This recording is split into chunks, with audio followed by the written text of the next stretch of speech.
Brought to you by Chitale Bandhu. Dhankhar कुठे आहेत? त्यांना कुणी गायब केलंय का? कपिल सिब्बल यांच्यानंतर संजय राऊत यांच्याकडून प्रश्नांची सरबत्ती।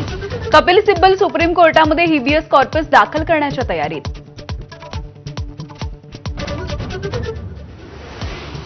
वादग्रस्त मंत्री, भ्रष्टाचार, हनी ट्रॅप सारख्या मुद्द्यांवरती ठाकरेंच्या शिवसेनेचं उद्या राज्यभरात आंदोलन।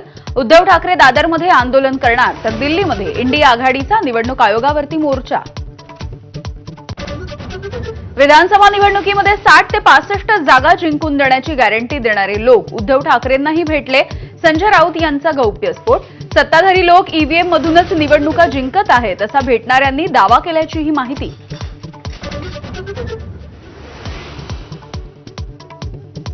कबुतरांना धान्य घालू नये, कारवाई झाल्यास जबाबदार राहणार नाही।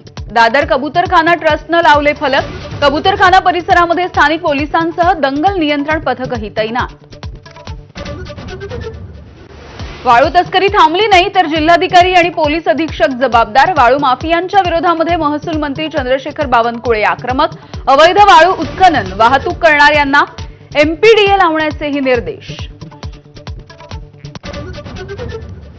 करवीर निवासिनी अंबाबाईचं मंदिर उद्या आणि परवा बंद राहील। देवीच्या मूळ मूर्तीवरती तातडीनं संवर्धनाची प्रक्रिया करणार। अंबाबाईच्या उत्सव मूर्तीचं दर्शन घेता येणार। उजनी धरण 100% भरलं। सोलापूर, बारामती आणि इंदापूरच्या पाण्याचीही चिंता मिटली।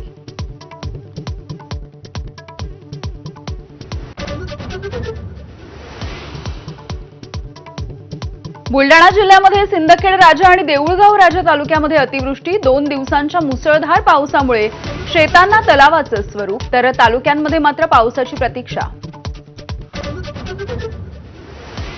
रेल्वे प्रवाशांसाठी खुशखबर, जाण्या येण्याचं बुकिंग एकत्र केलं तर रिटर्न तिकिटावरती 20% सूट। फेस्टिवल स्पेशल आणि नियमित मेल एक्सप्रेस गाड्यांसाठी योजना।